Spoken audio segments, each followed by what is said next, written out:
Magandang araw sa ating lahat. Ito may ginawa tayo. Aircon, tayo po ay naghugas. At yung i-share ko sa inyo, ito po, napunit yung kanyang filter.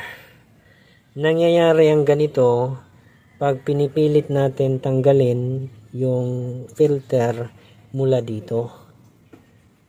Kasi pag biglaan natin tatanggalin yan, meron pa yang mga yelo dito na nakadikit.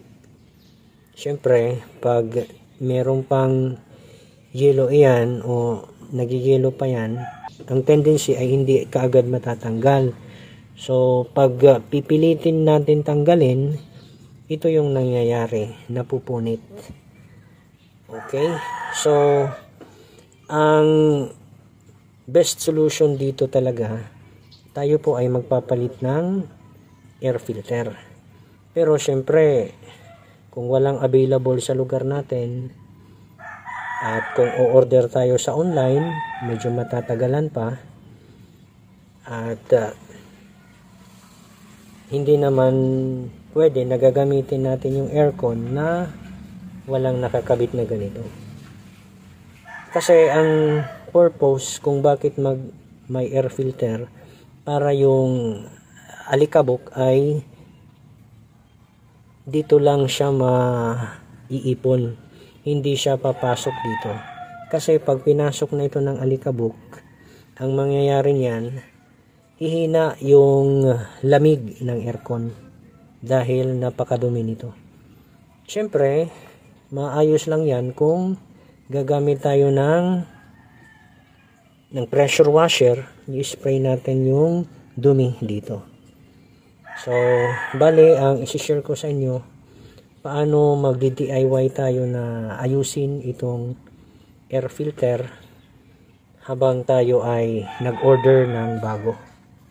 So, para magamit na itong aircon, share ko sa inyo paano ito aayusin. Siyempre, ang kailangan natin ay ito, karayom at saka sinulid. Bali, ito po ay tatahiin natin at sa pag-ayos nito, hindi lang yan basta-basta na tayo po ay magtatahi nito, no? Bali, yung gagawin natin, ang isi-share ko sa inyo ay ito. Okay, tingnan ninyo. Bali ito, anuin muna natin dito. Tayo po ay maglagay muna dito ng sinulid. Haba, ano? Haba na. Haba, okay.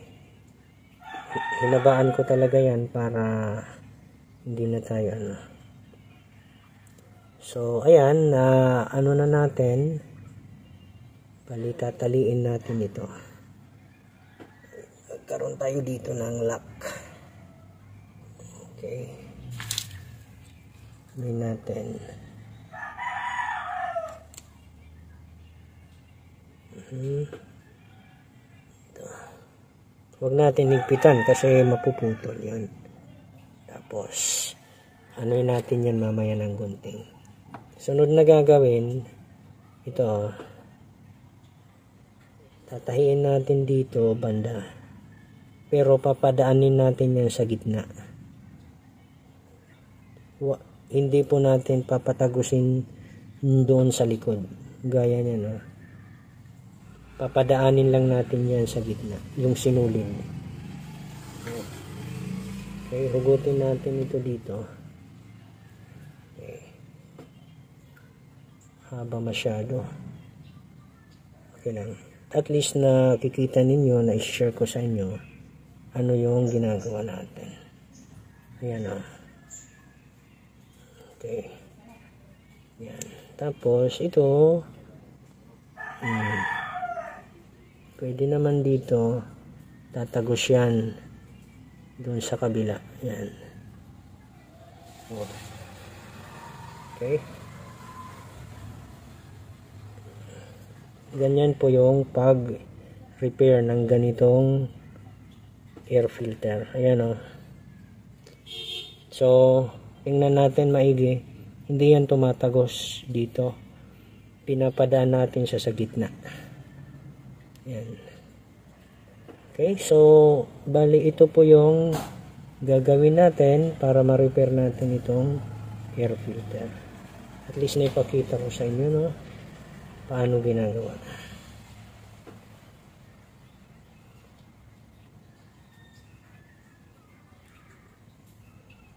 Ayan.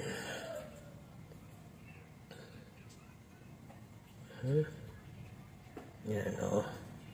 So, at least, ano na siya. Ganon. Bali, yan po ang magiging output niyan. Bali, ganito po. So, itutuloy ko lang ito. Babalik na lang tayo maya. At ito na po yung ating ginawa. Yan, naayos na natin yung filter. Bali, ito po yung naging output natin. Ito yung naging resulta. So, tingnan ninyo ng mabuti. Yung sinulid ay, yan po ay tumatagos lamang sa gitna. Okay? Hindi po yan tumatagos dito sa kabila. Bagkos yan po ay sa gitna lamang dumadaan yung sinulid. At ito na po yung naging resulta ng ating pag-repair nitong air filter. At pwede na itong magamit. Okay.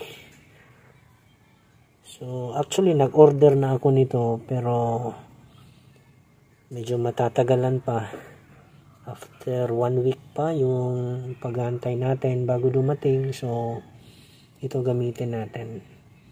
Ito naman ay pwede na kasi naibalik na natin yung dating forma. Ito. So, ikabit na natin ito dito sa aircon.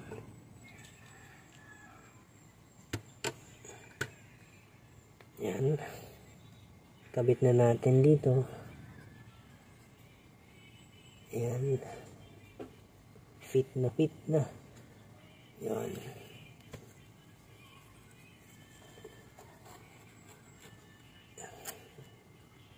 Tapos, ano natin ito? Ang sensor ng thermostat. Ayan. So, hanggang dito na lang itong ating video tutorial. Kung nagustuhan nyo naman itong video, paki-like and share. Kung hindi ka pa nakapag-subscribe, mari po lamang ay mag-subscribe sa aking channel. Paki-click na rin yung notification bell para updated ka sa mga bagong upload na videos. Hanggang sa muli, maraming salamat po.